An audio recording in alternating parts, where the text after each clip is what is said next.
नमस्कार साथियों, आज हम एनसीईआरटी जो है वर्ल्ड लाइनर पॉलिटी के जो है महत्वपूर्ण अनुच्छेद जो है वो क्वेश्चन डिस्कस करने वाले हैं। तो चैनल पर नए हैं तो चैनल को सब्सक्राइब और वीडियो को लाइक जरूर कीजिएगा। तो आइए हम शुरुआत करते हैं। जैसे कि नियंत्रक एवं महालेखा परीक्षक की नियुक्ति राष्ट्रपति द्वारा की जाएगी किस अनुच्छेद के तहत? तो अनुच्छेद 148 के तहत जो है इसकी नियुक्ति की जाएगी। उसके बाद है किस अनुच्छेद के तहत राज्य विधायिका के सत्र में नहीं रहने पर राज्यपाल अध्यादेश जारी कर सकता है? तो अनुच्छेद 213 के तहत जो है यह जारी कर सकता है। उसके बाद है किस अनुच्छेद में यह चर्चा की गई है कि सभी राज्यों के लिए उच्च न्यायालय की व्यवस्था होगी? तो अनुच्छेद 214 में जो है इसकी चर्चा की गई है। उसके बाद है मूल अधिकारों के परिवर्तन के लिए जो है उच्च न्यायालय को लेख जारी करने की शक्तियां जो है किस अनुच्छेद में है? तो अनुच्छेद 226 में है। उसके बाद है किस अनुच्छेद के तहत जिला न्यायाधीश की नियुक्तियां राज्यपाल द्वारा उच्च न्यायालय के जो है परामर्श से की जाएगी? तो अनुच्छेद 233 के तहत जो है नियुक्ति की जाएगी। उसके बाद है किस अनुच्छेद के तहत उच्च न्यायालय का नियंत्रण अधीनस्थ न्यायालय पर रहेगा? तो अनुच्छेद 235 के जो है तहत रहेगा। उसके बाद है किस अनुच्छेद के तहत विधि निर्माण संबंधित अवशिष्ट शक्तियां जो है संसद में निहित है? तो अनुच्छेद 248 में जो है।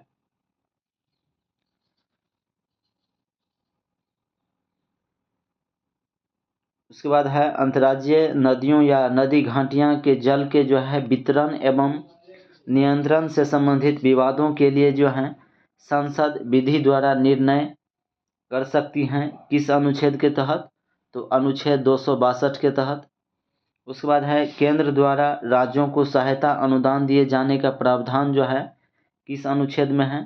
तो अनुच्छेद 275 में है। उसके बाद है किस अनुच्छेद के तहत राज्यसभा विशेष बहुमत द्वारा नई अखिल भारतीय सेवाओं की स्थापना की अनुशंसा कर सकती हैं? तो अनुच्छेद 312 के तहत जो है वो कर सकते हैं। उसके बाद है संघ एवं राज्यों के लिए एक लोक सेवा आयोग की स्थापना की जाएगी किस अनुच्छेद के तहत? तो अनुच्छेद 312 के तहत। उसके बाद है चुनाव के परिवरक्षण निर्देशन एवं नियंत्रण संबंधित समस्त शक्तियां जो हैं चुनाव आयोग में निहित रहेगी किस अनुच्छेद में चर्चा है? तो अनुच्छेद 324 में जो है इसकी चर्चा है।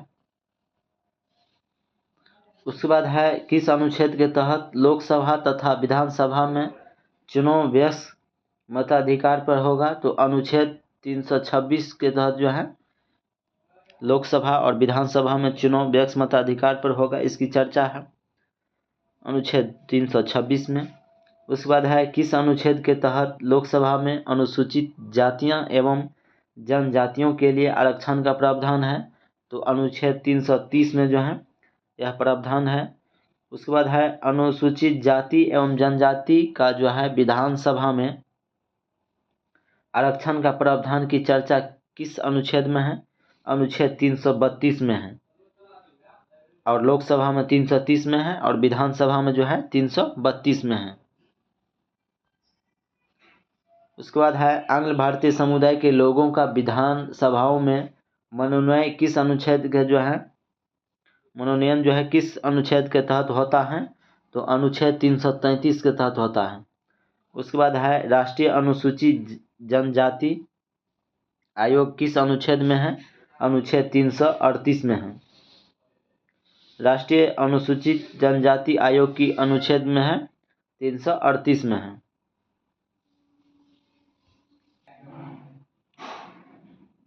उसके बाद है पिछड़े वर्गों की दशाओं के जो है अन्वेषण के लिए आयोग की नियुक्ति किस अनुच्छेद के तहत होता है?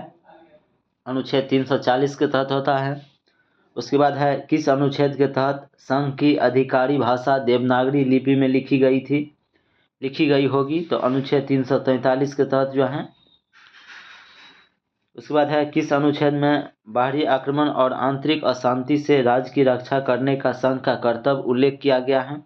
अनुच्छेद 355 में जो है इसकी चर्चा है। उसके बाद है किस अनुच्छेद में संसद को संविधान के किसी भी भाग को संशोधन करने का अधिकार है, तो अनुच्छेद 368 के तहत। और यह प्रावधान संविधान संशोधन करने का दक्षिण अफ्रीका से लिया गया है।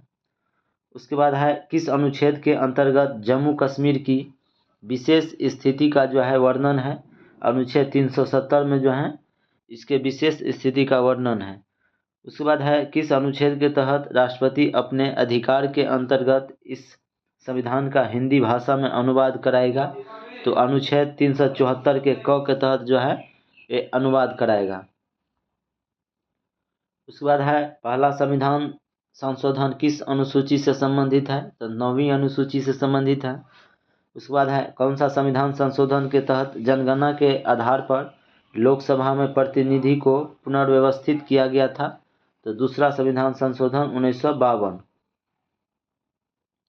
उसके बाद है किस संशोधन के तहत व्यक्तिगत संपत्ति को लोकहित में राज्य द्वारा हस्तगत किए जाने की स्थिति में न्यायालय जो है इसकी क्षतिपूर्ण के संबंध में परीक्षा नहीं कर सकती हैं, तो चौथा संविधान संशोधन 1955। उसके बाद है किस संशोधन के तहत भाषाई आधार पर राज्यों का पुनर्गठन किया गया, 7वां संशोधन 1956 के तहत।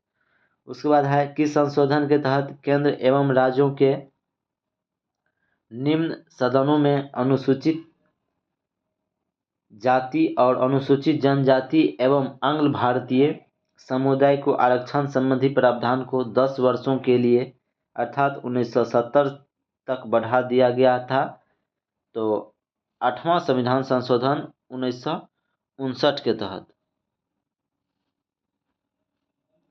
उसके बाद है किस संशोधन के तहत संविधान के प्रथम अनुसूची में परिवर्तन करके भारत और पाकिस्तान के बीच 1958 की संधि के शर्तों के अनुसार बेरुवारी, खुलना आदि क्षेत्र पाकिस्तान को दे दिए गए थे, तो 9वां संविधान संशोधन 1960।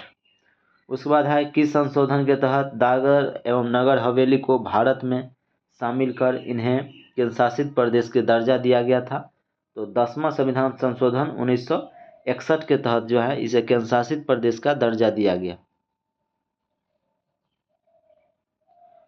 उसके बाद है किस संशोधन के तहत संविधान की प्रथम अनुसूची में संशोधन कर गोवा, दमन एवं दीव को भारत में केंद्र शासित प्रदेश के रूप में शामिल कर लिया गया, तो 12वां संविधान संशोधन 1962 में जो है शामिल कर लिया गया। उसके बाद है किस संशोधन के तहत नागालैंड के संबंध में विशेष प्रावधान अपनाकर उसे एक राज्य का दर्जा दे दिया गया, तो 13वां संशोधन 1962।